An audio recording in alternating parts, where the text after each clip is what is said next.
All right, DW Gaming here with the latest developer update for August 2024, 8.2.0. And of course, it's by our favorite survivor, Main Peanuts. And it looks like I gave it a quick overview here. It looks like few killers are getting some buffs. We've got a major nerf, though, for killers all around. Also a buff. So I will say that looks a lot better for the scratch mark. So let's just get into it.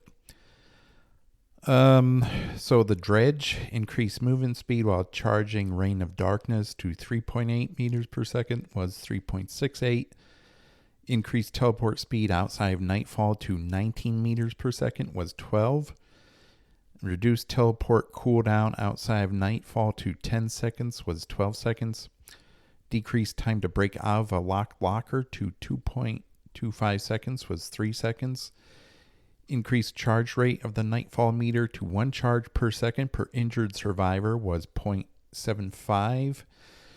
Reduced volume of the Dredge's sound effects to make it harder to detect. That's good. I mean, he was very loud. And adjusted several add-ons. So we've increased the Dredge's movement speed both while charging its power and while teleporting outside of Nightfall to give it a slight boost in both strength and feel. The Dredge could have difficulty taking advantage of the reduced visibility in Nightfall due to their loud sound effects when approaching, so we have reduced their volume. We've also incorporated part of the effects of some must-have add-ons into the base kit, then toned them down accordingly. Yes, they were just so oppressive. I'm assuming he's talking about the add-on where it lets you break out of a locked locker faster. That was just so oppressive. It needed toning down in order to become part of the base kit. Yeah, right. Okay, sure. But overall, looks like Dredge got some buffs. They're very minor. There's not a whole lot here, but any buffs are welcome to any killer at this point. The Doctor minor update reduced static blast cooldown to 30 seconds if no survivors are in range. Reduced static blast cooldown to 45 seconds if a survivor is in range. Increased movement speed while charging static blast to 2.99 meters per second was 1.6 meters per second. And adjusted static blast cooldown add-ons accordingly.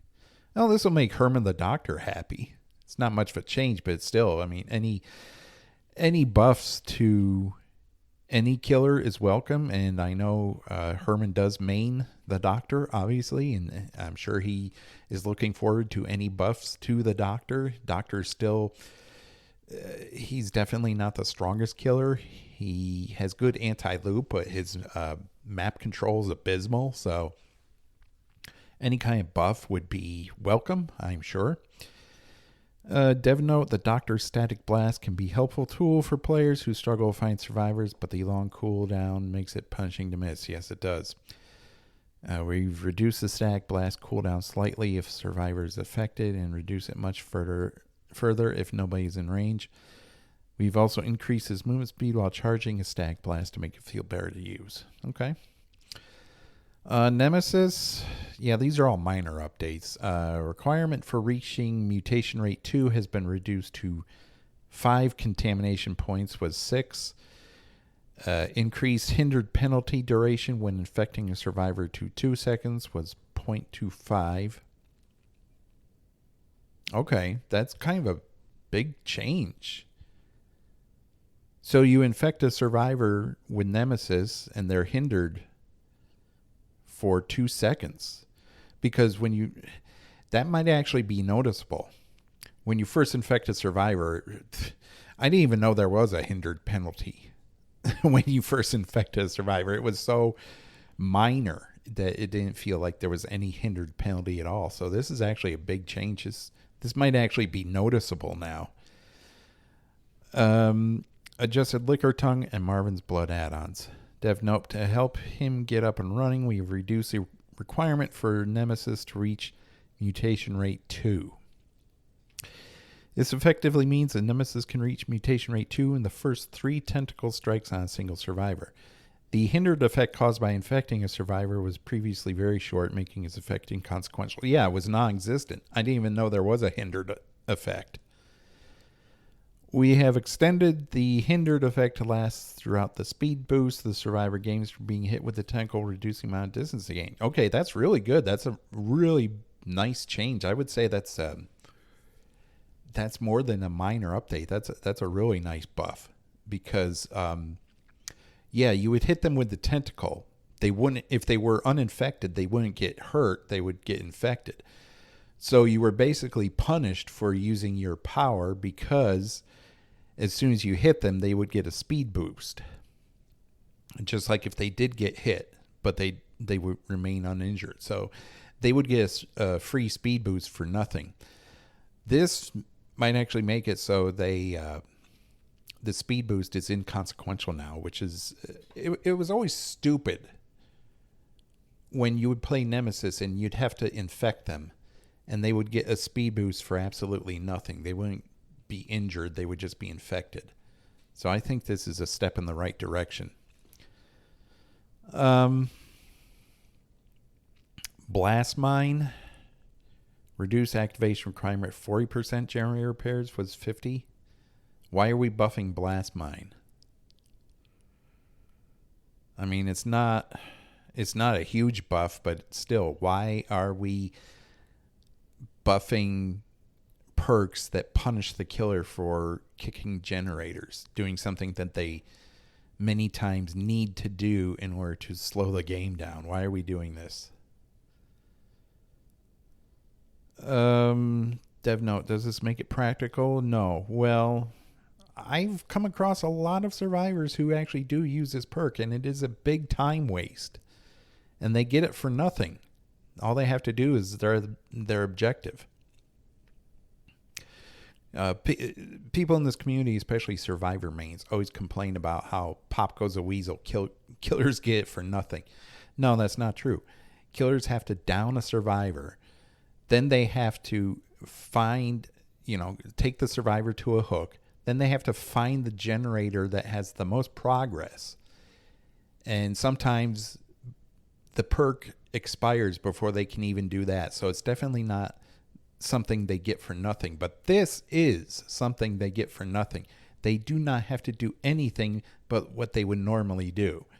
So this is, and they're buffing it. Why are they buffing it? It's a perk that doesn't require them to do anything other than their objective, which they should be doing in the first place. But let's be honest, that's not why you're using Blast Mine. Why? What does that mean? It's like that's not why you're using Blast. You're using Blast Mine to slow the killer down, to gain a free blind and stun. It's a huge time waste for the killer.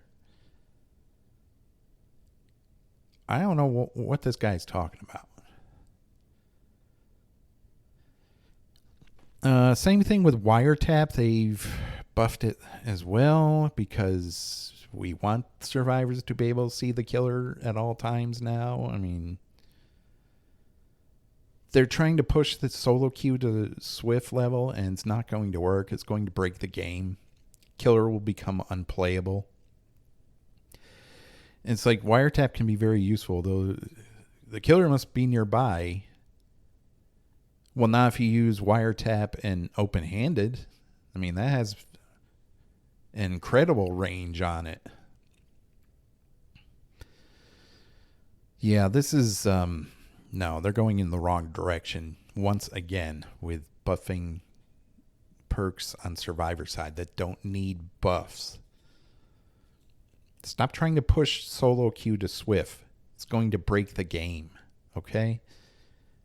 Killers won't want to play this game anymore. They already aren't playing the game in 1v4 because of the 2v8 mode. Chemical Trap. Reduce activation requirement. The 20% generator repairs was 50. So this got a huge buff. Why are they doing this? Reduced trap duration to 60 seconds was 100. Well, they halved the time it stays on the pallet, but they've buffed it to where you only need to complete 20% generator repairs. Chemical traps previous requirement was a little steep for the effect granted. No, it wasn't. You put a chemical trap on a god pallet, you're guaranteed to slow the killer down. There's nothing the killer can do about it. They have to break the pallet or they leave the loop and try to find someone else. Both options waste too much time. We have significantly reduced repair requirement. Now come in and play more often. No, that's bad. At the same time, we've reduced the trap's lifespan, so killer has more choice in where and not break certain pallets until the trap is expired. No, they don't have a choice.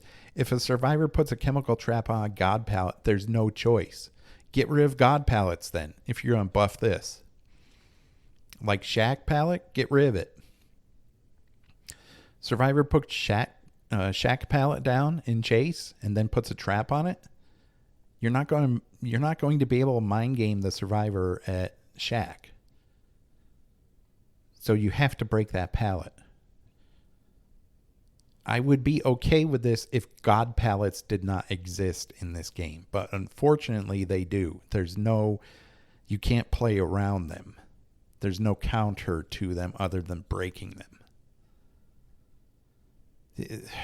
Okay, so far, once again, behavior proving that they are extremely survivor biased. Yeah, the only way this works is if they get rid of god pallets, but they're not going to. So this is the killer does not have more choice. If they put it on god pallet, there's no choice whatsoever. Mirrored illusion. Reduce activation. Does anyone even use this perk? I feel like it's a useless perk. It's stupid because it looks like the survivor's working on a gen or a totem when they really aren't.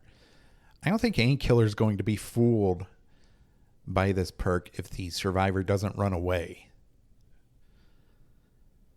So I think this perk it's fine because I'm a killer main, obviously. So I don't care if they want to waste a perk slot on this perk. Go right ahead. It's not going to affect me whatsoever. I'm just wondering why it even exists as a perk. It's very badly designed. Smart killers will not be fooled by this. Dance with me, reduce cooldown to 20 seconds was 40. Dance with me's long cooldown, man, realistically would not activate more than once per chase. It shouldn't activate more than once per chase. It's a perk where it can possibly give a survivor a way to lose the killer. It's not a perk that should activate multiple times in a chase. You use it when you vault a pallet. You use it in combination with quick and quiet, and preferably if the killer's out of sight, they can't see you because of a sight blocker. And then you use it with like quick and quiet and lithe, and you get away. It's not a perk that should be used, constantly in a chase. It's too strong then.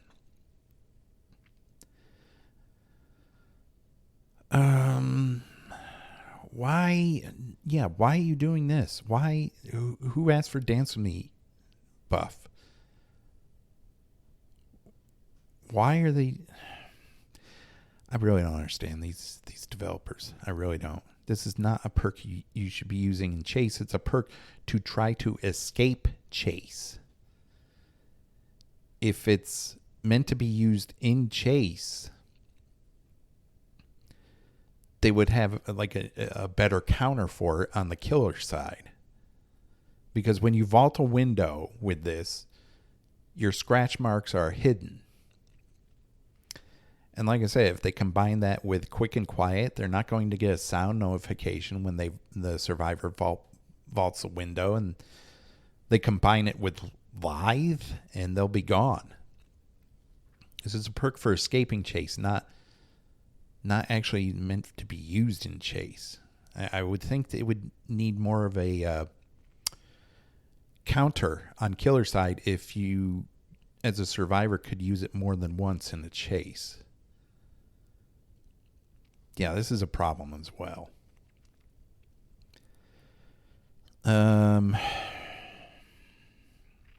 Deception. So they open a locker but don't go in, making it seem like they went in the locker when they really didn't. They've reduced its cooldown as well. I'm not sure who's asking for these perks to be buffed. I think they're fine. I mean, Deception's less of a problem than Dance With Me. Dance With Me can be a huge problem if it activates more than once in a chase. Then it's going to be a big problem. Deception, I don't think so. But I'm wondering who's asking for these buffs. Did they really need buffs? I don't think so. Diversion, yeah, Diversion's trash. It's a memey perk. They've reduced its cooldown, but whatever. I mean, does anyone use it? I don't think so. Flashbang, reduced activation requirement to 40%, was 50. Yeah, once again, we're buffing a tool that can be used against killers now. We're actually encouraging more survivors to fight back against killers, which is not a good direction in this game. Killer's supposed to be the power role. So yeah, meaningless. Some meaningless buffs to survivor perks. Some buffs that look very problematic. I'm not going to mince words. A lot of these perks are annoying as they are. They don't need buffs. Some of them, they're obviously trying to push solo queue to swift levels with like wiretap. Just not a good direction with the way they're buffing these perks. I would love an update where no survivor perks get buffed, because they have pretty good perks. I mean, there are some that are trash, but most survivors are going to use, meta perks. Are going to use the top of the top. Now they'll be using even more annoying perks against killer. We don't need to constantly be buffing survivor perks. I think survivor perks are fine. And notice how there are no killer perks whatsoever being buffed in this update. So they feel apparently they feel the complete opposite. Killer perks are fine, even though Pop Goes the Weasel, Pain Resonance, Deadlock, they've all received unnecessary nerfs, especially Pop. Pop is pretty much destroyed now. But those are fine. But these survivor perks, yeah, survivors always constantly need more help. How about you let players get better at the game rather than holding their hands?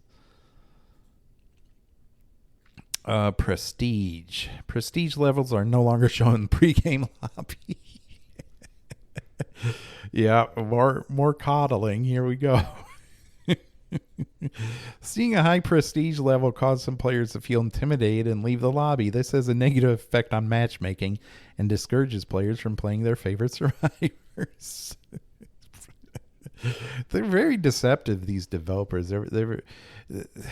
It's like, oh no, there's a Prestige 100 survivor. Oh, you realize prestige really doesn't mean anything. It's the only thing it's indicative of is how much time and blood points a person has put into that survivor's blood web. It's not an indicator of skill at all.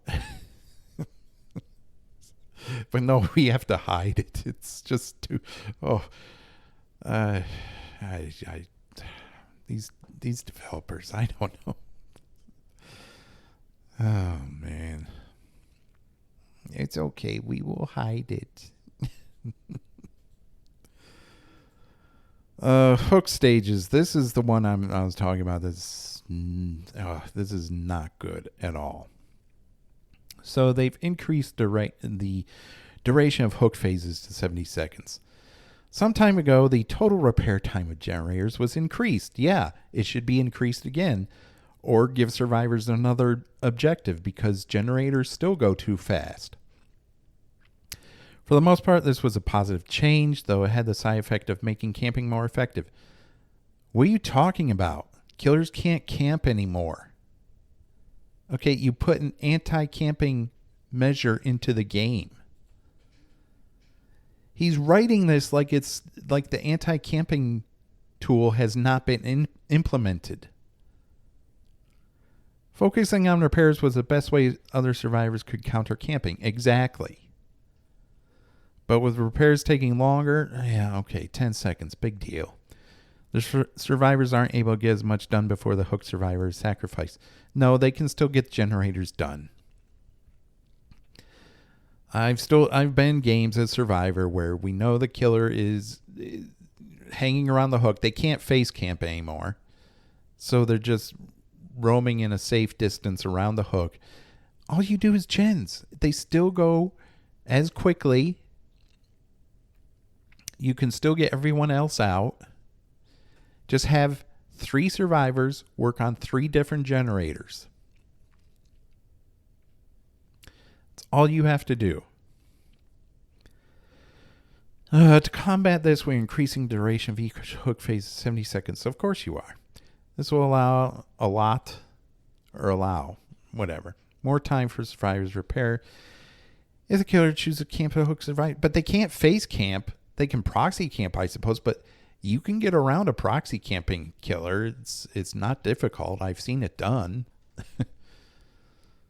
Unless the killer is like Bubba with the chainsaw, or Billy, where they insta-down you, or Myers in Tier 3, you're going to be able to get the other survivor, even if it's just a trade. And trading hurts killers more than it hurts survivors. Because if you have one survivor going for the rescue, the killer is proxy camping. The killer injures the survivor going for the save. That survivor uses their speed boost to go to the hook, unhook the survivor. The unhooked survivor now has endurance, and they have a speed boost, so they're gone. The killer hooks the one who went in for the save. Meanwhile, 2 other survivors, if they're smart, are doing 2 different generators. So the gens are still moving, and the one who just got unhooked can go on a generator as well. There is a counter to camping killers. You just have to know how to do it. You have to have a little bit of brains up in your head when you play Survivor. You can't just turn your brain off and say, well, I don't know, I'll sit on a gen and not do anything. I mean, I know it's a very brain-dead gameplay, but it's still, you have to think strategically, which is something killer players do all the time versus survivor players who don't. It's pretty obvious. But this is not necessary. Why are you making it take longer? You're just going, okay, so camping will be punished even more. First of all, they can't face camp. They can proxy camp, but that's there's a counter to it, as I said. So what do you think killer players are going to do in reaction to this? They're not going to just give up and say, oh, well, I guess I lose. No, they're going to slug and tunnel more. Slugging will become even more of a problem with this now, I feel. I mean, these developers just don't understand that there's always a cause and effect in this game. And when killer players see something like this, they'll be like, well, I'm not going to hook that person then. I'll apply pressure by slugging, even though it takes longer for a survivor to bleed out than it does for them to die on hook. But as soon as survivor teammates see one of their players slugged, the immediate reactions go and try to get them up. It's very it's very odd if you think about it, it'll take them much longer to bleed out than it will for them to die on hook. Survivors, if the killer's slugging, survivors still should work on generators. But now killers are going to be slugging even more. I mean, killers are not going to roll over and take this kind of garbage from the developers. They will adapt and say to themselves, okay, I want to win the game, which is based on kills. So I'm going to tunnel, and I'm definitely going to slug more. So this just encourages slugging even more now. I thought the developers were against that. Yeah, this is so stupid. Scratch marks. Improve scratch mark visibility. Good, because I've noticed that scratch marks are very inconsistent. They've done something to them. I don't know if it was intentional or not, or if it was a bug, but yeah, they need to improve scratch marks. Scratch marks are an important tracking tool, but could be hard to see on some surfaces. Yes, we've reviewed each map to ensure that they are adequately visible. Okay. Midwood Elementary School. Remove breakable walls in the bathrooms. Why? That was like one of the only times where breakable walls will actually help the killer, because you could trap survivors if they were stupid enough to go into the bathroom. They would be trapped. There's a pallet there, but it doesn't matter. Even if they put the pallet down, they would still not be able to exit the bathroom without getting hit or getting downed. Now that has been taken away for some reason. They can go in that little secret passage up to the second floor. So let's make Midwich even more difficult for killer. I mean, normally I would be in favor of removing breakable walls, but these breakable walls actually help the killer. All the other breakable walls on Midwich hinder the killer. The ones where they have a breakable wall and a vault that goes into another room. Yeah, those help the survivors. This actually help the killer. So of course they have to get rid of it. Navigating the map could be difficult for those who haven't memorized. The map's easy to memorize. I'm terrible at memorizing maps. Like, it's why I hate RPD, because everything on that map looks the same to me. But Midwich, I could memorize that map. And I know you never want to go into the bathroom as in a chase because it's a dead zone. You're trapped. To make it easier to get between floors, we've removed breakable walls. I mean, shouldn't that be something that survivors have to take into account when being chased? That, hey, I shouldn't go towards the bathrooms because I'll be trapped. But no, let's not make survivor players use their brains. It's too much of a burden for them. They've also added objects near exit gates to reduce visibility. Why?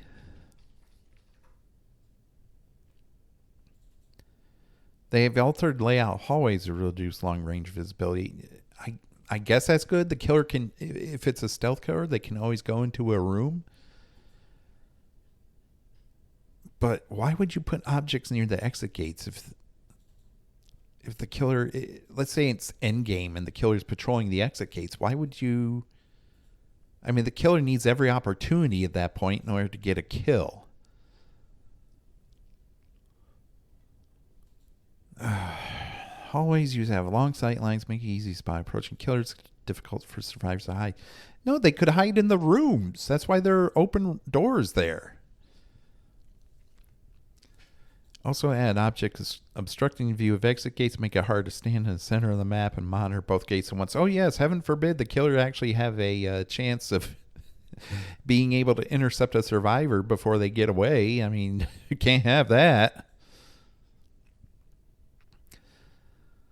Oh, this is ridiculous. It's so obvious where these developers are coming from. They think that every survivor player is an amateur. They think every survivor player needs as many handouts and hand-holding as possible.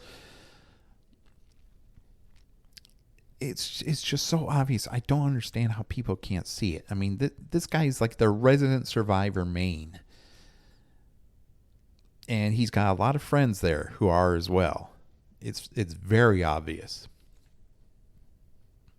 Why don't you just make... Here's an idea, devs. Why don't you replace the base game mode of 1v4 with 2v8? Just get rid of 1v4 altogether. Put all the killers in 2v8. Just get rid of 1v4 because they're so concerned about survivor perks, needing buffs. They're so concerned about hook stages. You know, just make it so... Midwood they're concerned about now for some reason. Make it so the base game is 2v8. Get rid of 1v4. That'll solve a whole bunch of problems with this game. You won't even have to worry about killers camping hooks because it'll be impossible in 2v8 mode. And it won't be beneficial for the killer either. That's what I'm suggesting. That's my thought for this game. Make 2v8 the base game mode. Get rid of 1v4. No one likes 1v4 after 2v8's come out. 1v4 is a stressful drag of a game mode. Just keep 2v8. That's it. That's my suggestion for the update. This will be coming in August with the Castlevania chapter. I will not be getting the killer for that chapter. At least not until I see how they nerf the killer, because I know they will be nerfing the killer. It's only a matter of time. And I refuse to give them money for a new killer. They'll just be nerfed. So that's it for the developer update. As I said, it's coming in August, probably toward the end of August, I would imagine it'll go live. There's a PTB. I'm assuming in the next week or so, probably once 2v8 mode ends, they'll launch the PTB. But yeah, that's it. If you like the content on this channel, be sure to subscribe, give a like, help people find us. I will always be honest with how I feel about these changes, and I will see everyone in the next video.